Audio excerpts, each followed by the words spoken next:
jujur aja dapat dikatakan JC itu sebenarnya sepenuhnya bukan berdarah Indonesia, meskipun KTP dan pasportnya WNI.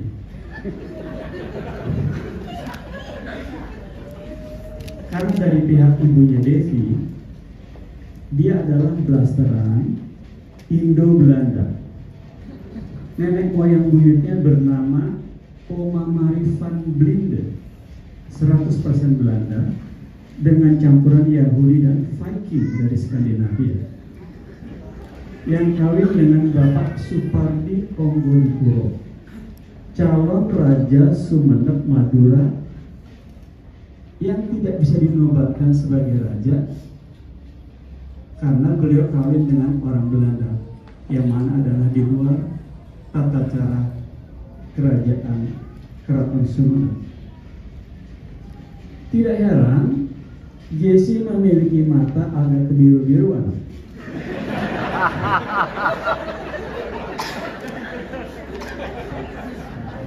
Boleh dicek nanti. Untuk ini mungkin Eci lebih tahu karena lebih sering berdekat-dekatan. Namun jika dilihat potongan badannya, jelas Jesse itu memiliki postur keturunan Viking. Itu bangsa yang besar dan keras zaman dulu itu. Tapi sekarang sudah menjadi Indonesia dia lemah lembut. Sedangkan dari pihak saya, bapaknya, ibu dari Bapak Radis Prawiro adalah Ibu Sukestri. Ibu Sukestri itu keturunan Raden Joko Pranoto alias Duto Suworo I, yang pada abad ke-18 menjadi panglima perang Raden Mas Said, yang kemudian dinobatkan dengan gelar Sri Mangkunegoro. Raden Joko Pranoto adalah salah satu pendukung yang ikut membangun dan memperkuat Selogiri sebagai basis perlawanan Raden Mas Said melawan Belanda dan sekutunya di Kasunanan Solo. Singkatnya, dari Duto Suworo I lahirlah Bupati Dari Mas Said tersebut lahirlah keturunannya Bupati Keraton Kartosuro. Setelah itu Sunan Amangkurat I dan Sultan Agung Prabu Hanyakusuma atau penambahan Senopati. Jadi beliau memiliki keturunan Raden Joko Pranoto itu sebagai panglima memiliki keturunan bernama Duto Suworo I.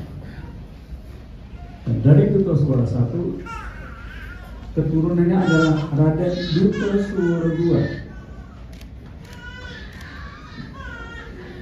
Keturunannya ini memutuskan untuk masuk agama Kristen dan beliau memiliki 5 anak. Anak yang ketiga bernama Raden Daud Sastra Suwara yang menurunkan Mbah Wagina, yang adalah ibu dari Ibu Sukestri, ibu dari Bapak Radius. Mbah Wagina sendiri meninggal pada umur 104 tahun.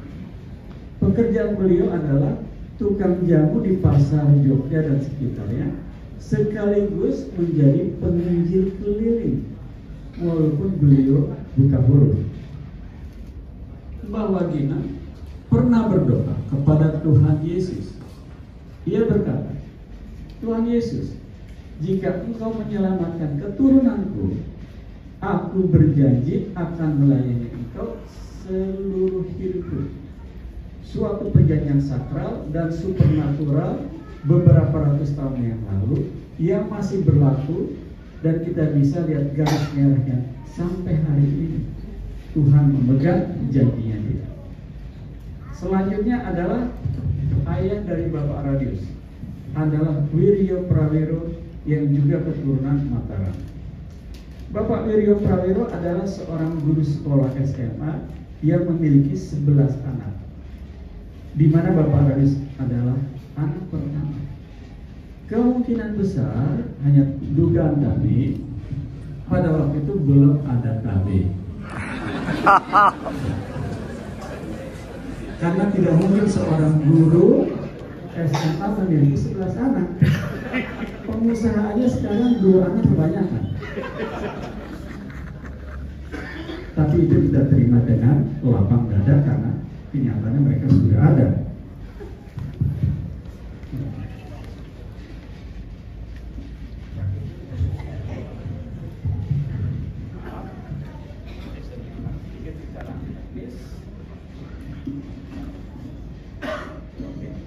Tes.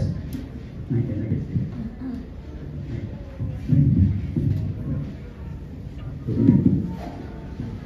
Oke, kami lanjutkan. Kakek Bapak Radius adalah pengusaha pemeras susu sapi. Tentunya hanya beberapa ekor sapi saja untuk mencukupi keluarganya. Mungkin dari sinilah tumbuh jiwa pedagang dalam keluarganya. Untuk menunjang keluarganya yang miskin, Bapak Radius harus bekerja sebagai pengantar susu pagi-pagi subuh setiap hari dan siangnya untuk menambah pemasukan untuk menghidupi keluarganya. Beliau menarik dokar yang ditarik kuda sebelum sekolah. Mirip Uber atau Gojek zaman sekarang. Waktu Bapak Radius masuk SMA, terjadi perang gerilya antara Indonesia melawan Belanda, dan banyak kelaparan terjadi di mana-mana. Beliau mempunyai kelompok sendiri dan beliau memimpin peperangan itu, menyerang Belanda di pagi hari, dan dengan semangat selalu dia sampaikan kepada kami. Tapi setiap saya tanya, apakah Bapak pernah menembak orang? Oh enggak. Tapi saya memimpin. Namanya tentara pelajar. Saya nggak tahu di bagian tidurnya. Nah, Brigade 17 itu tercatat di pemerintahan. Bapak Radius dalam keadaan darurat mengambil inisiatif untuk menyewa sepetak sawah. Ini yang beliau sampaikan pada saya pribadi. Dari petani setempat untuk menanam padi. Sebelum pergi perang, beliau menitipkan hasil berasnya kepada ibunya, Ibu Sukesri, dengan pesan, Ibu simpan baik-baik beras ini untuk menghidupi keluarganya, untuk menghidupi keluarga kami selama beberapa bulan, yang disimpan di bawah tempat tidur. Jadi di dalam jiwanya tumbuh satu karakter bahwa di dalam hidup ini kita akan menghadapi banyak krisis. Oleh karena itu, beliau harus siap setiap saat menghadapi krisis di dalam hidupnya. Prinsip ini beliau bawa sampai tua, khususnya ketika mengabdi di pemerintahan. Karena perannya adalah perang melawan Belanda, pemerintah Indonesia waktu itu menawarkan 2 pilihan kepada para tentara pelajar di Yogyakarta. Beliau ditawari untuk masuk menjadi tentara nasional Indonesia dengan pangkat tertentu, atau diberi beasiswa untuk bersekolah ekonomi di Universitas Rotterdam, Belanda.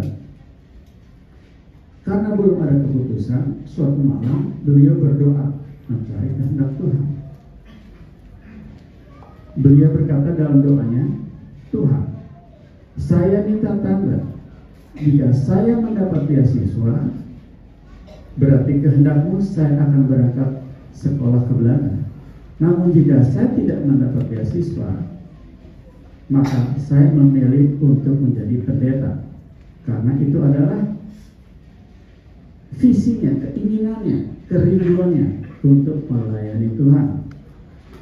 Sebagai keturunan dari Mbah Wagina yang terus menerus itu, bahkan sampai hari ini banyak saudara-saudara kami yang memutuskan untuk menjadi penginjil, langsung atau tidak langsung, apapun jabatan mereka.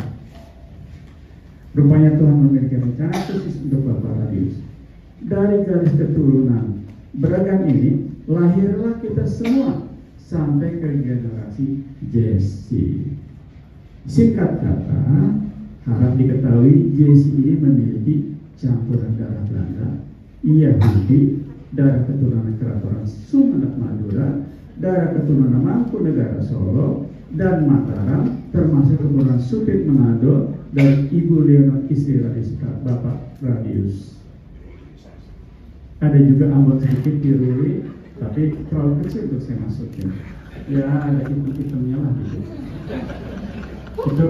Itu apa? Ambon ya, itu Ambon. Bahkan ada Cina-nya juga dikit. Tapi kebanyakan kalau saya masukin, jadi kita bingung nanti. Tapi kalau diperiksa di Prodia, dia darahnya apa? Oh ya. Nggak kelihatan ini semua. Ini udah terbukti beberapa kali nganterin dia Pak. Sejak kecil Bapak Radius selalu menuturkan kepada anak-anaknya, ingat ya, ingat ini, dan gak sekali terus-terusan dalam kurun berapa tahun, bahwa kelak keturunanmu akan punya ciri-ciri campuran 4 karakter. 1, pintar berdagang. 2, pintar pidato. 3, memiliki bakat menjadi abdi.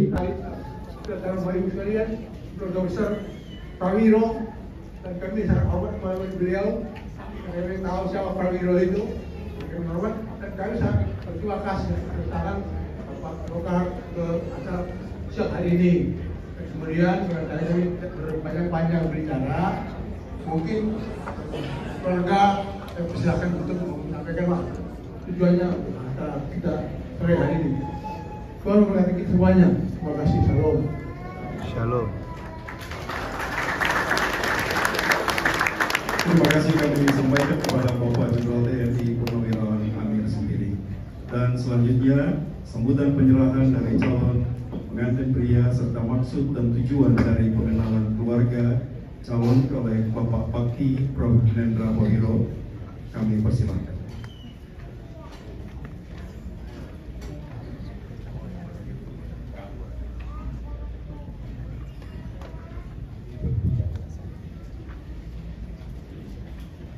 Shalom. Shalom. Oras, jua-jua. Sedang kami boleh diterima di tempat ini dan disambut oleh yang sudah kami kenal, Pak Mio Tarigan dan Ibu Bapak Amir Semiring dan Ibu Maimunah dan putra-putra. Saya ingin perkenalkan bahwa saya adalah ketua dari keluarga kami. Jadi saya adalah, kalau di Jawa saya disebut Pak D-nya Desi, dan Pak Loka adalah adik saya, dan Ibu Dewi Sekar Chandra adalah adik ipar saya, sedangkan yang di pojok sana adalah istri saya yang sudah menikah dengan saya hampir 40 tahun. Mudah-mudahan bisa capai wisata 50 tahun ya Pak. Amin. Dan sejak beberapa waktu yang lalu saya sudah bertanya kepada Ananda Desi, itu boru cantik itu dari mana kamu bertemu, dan namanya seperti nama orang Jepang atau seperti nama orang Korea gitu ya.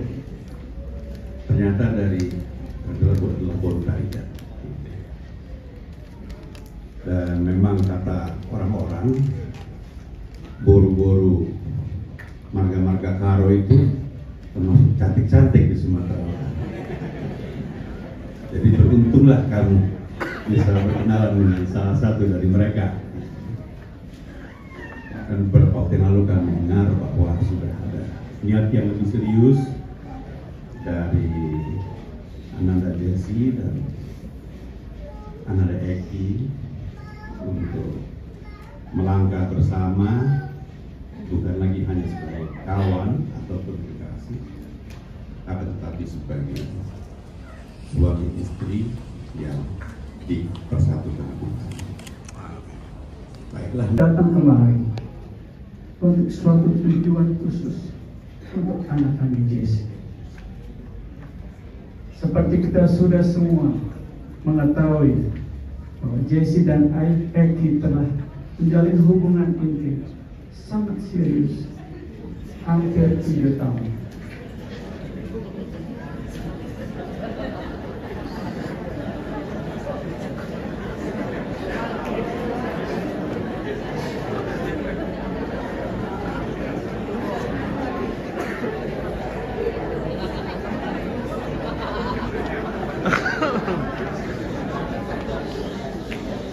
Oke, saya teruskan.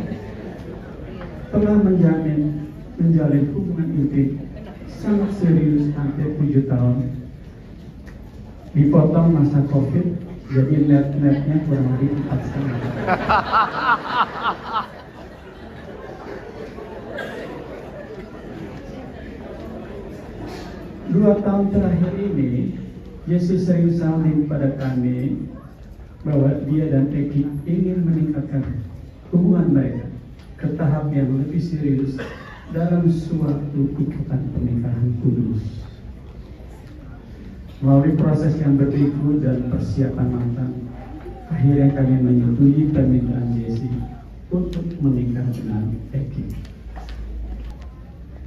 Aikinia Yonel Tarigan sebagai istrinya, sehingga Aiki menjadi anak kami dan Jesse menjadi anak keluarga Nion Tarigan. Sebelum kami ulangi lamaran kami, izinkan kami menyampaikan sedikit prolog untuk didengar oleh kita semua yang hadir di sini. Kami memiliki 4 anak laki-laki dan 3 sudah menikah. Karenanya kami memiliki pengalaman 3 kali melamar, dan hari ini kami melamar sebagai penutupan anak terakhir.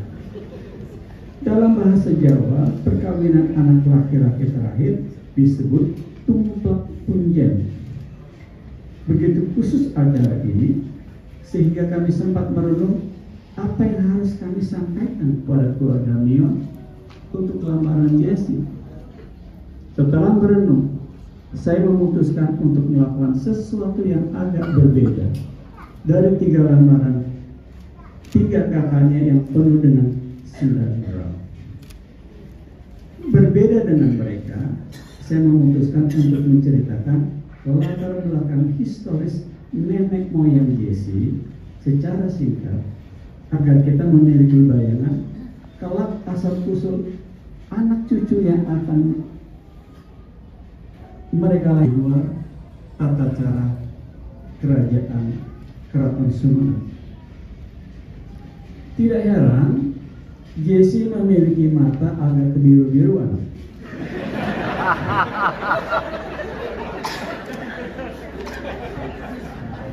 Boleh dicek nanti. Untuk